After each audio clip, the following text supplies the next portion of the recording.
बिस्मिल्लाहिर्रहमानिर्रहीम।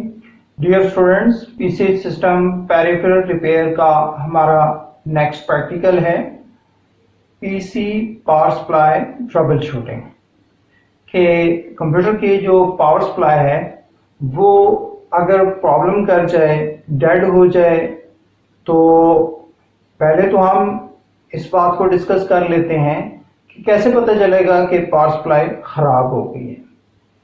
तो सबसे पहली बात यह है कि जब हम कंप्यूटर को ऑन करते हैं तो सिस्टम यूनिट की बैक साइड पे पावर सप्लाई लगी होती है, तो उसका फैन ब्लो करना शुरू करता है जब हम पावर स्विच ऑन करते हैं।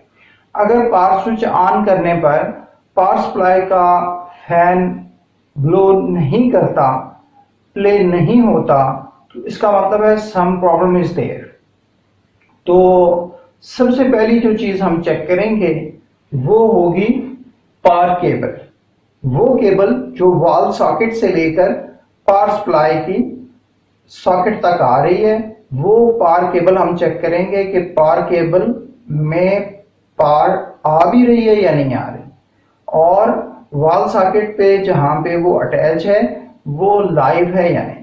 तो इसका तरीका ये भी होता है कि इसको एलसीडी या एलईडी के साथ या मॉनिटर के साथ लगा के देख लें कि इस केबल पर एलईडी या मॉनिटर ऑन हो रहा है, तो इसका मतलब है पावर सप्लाई को भी ऑन होना चाहिए।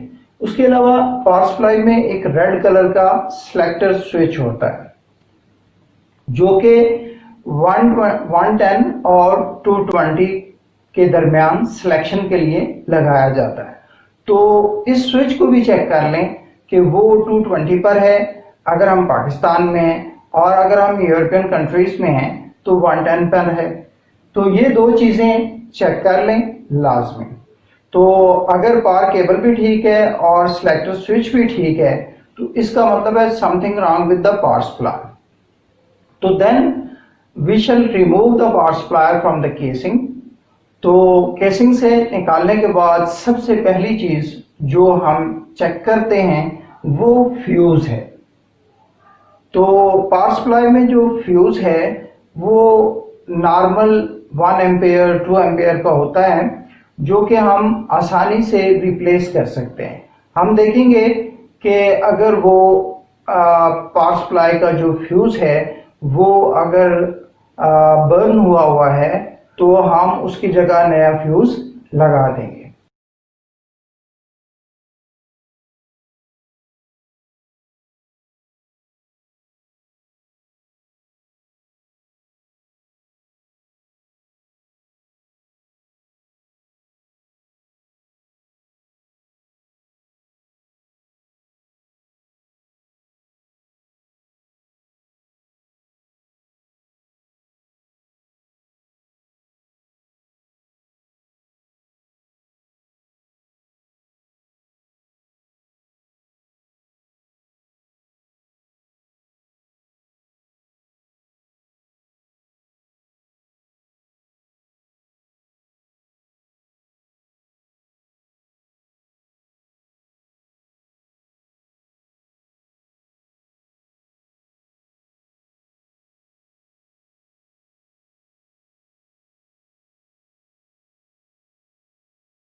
तीसरी चीज ब्रिज है।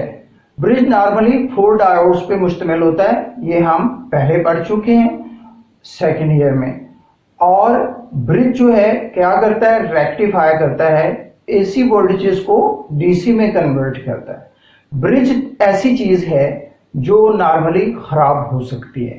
तो ब्रिज चेक करने का तरीका है, जैसे डायोड चेक होता है ऐसे ही ब्रिज भी चेक होता है। लेकिन ये है कि इसको जब भी चेक करना हो तो सर्किट से बाहर निकाल के चेक करेंगे तो ये सही रीडिंग देगा, अपने बारे में सही इंफॉर्मेशन देगा। तो bridge is also another thing that may gone bad. तो ये ब्रिज भी खराब हो सकता है।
तो उस सूरत में हम अगर ये अलग अलग डायोड लगे हैं तो जो डायोड उसमें से खराब होगा वो हम रिप्लेस कर देंगे विद द सेम रेटिंग।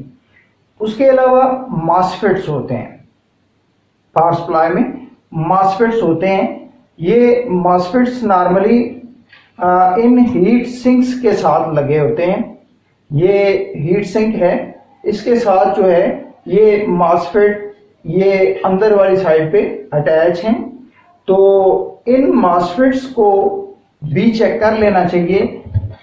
जो फेलियर प्रोन चीज है पावर सप्लाई में, जो सबसे ज्यादा खराब होती है, जो सबसे ज्यादा बर्न होती है, वो मॉसफेट्स हैं। तो ये 3 मॉसफेट्स नॉर्मली लगे होते हैं। ये जो पावर सप्लाई मैंने आपको दिखाई है इसमें 4 लगे हुए हैं। तो जितने भी मॉसफेट्स हों सबको सर्किट से बाहर निकाल के चेक कर लें। नॉर्मली मॉसफेट्स ही खराब होते हैं, तो जो मॉसफेट खराब हो उसको रिप्लेस कर दें तो पावर सप्लाई ठीक हो जाएगी।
उसके बाद कैपेसिटर्स हैं। नॉर्मली ये कैपेसिटर्स जो हैं ये ख़राब नहीं होते। जैसे ये एक इसके दरमियान में कैपेसिटर है और ये कैपेसिटर है, ये कैपेसिटर नॉर्मली ख़राब नहीं होते। बाज़ औक़ात ये बर्स्ट हो जाते हैं। कैपेसिटर जो ख़राब हुआ होता है वो ऊपर से उसकी सरफेस या तो उसका बिल्कुल ही ये कवर उतर जाता है या इसकी ये जो अपर सरफेस है ये ऊपर की तरफ उभर आती है। तो ऐसे कैपेसिटर्स को भी रिप्लेस करना पड़ता है। तो ऐसे कैपेसिटर्स को भी रिप्लेस कर देने से पावर सप्लाई ठीक हो जाती है। इसके अलावा पावर सप्लाई में एक और इशू जो आता है कि बाज़ औक़ात ऐसे होता है कि पानी, दूध, चाय या इस किस्म की कोई चीज़ पावर सप्लाई के अंदर चली जाए, मेटल पीस चला जाए या उसके अंदर किसी वजह से कोरोजन हो जाए, जैसे ह्यूमिडिटी से होती है, मॉइस्चर से हो जाती है, तो बाज़ औक़ात सर्किट ब्रेक हो जाता है, ओपन हो जाता है। तो ऐसी चीज़ें शॉर्ट सर्किट, लिक्विड या कोरोजन होगी तो हम उसे साफ करेंगे। इसी तरह लिक्विड जो है अगर उसमें हमें नज़र आता है तो हम उसे साफ करके ड्राई आउट करके तब पावर सप्लाई चलाएंगे। और ऐसे ही अगर शॉर्ट सर्किटिंग हो रही है तो शॉर्ट सर्किटिंग भी हम रिमूव करेंगे। मुझे उम्मीद है कि पावर सप्लाई की ट्रबल शूटिंग आपको समझ आ गई होगी। इसी के साथ इजाज़त चाहूँगा। अल्लाह।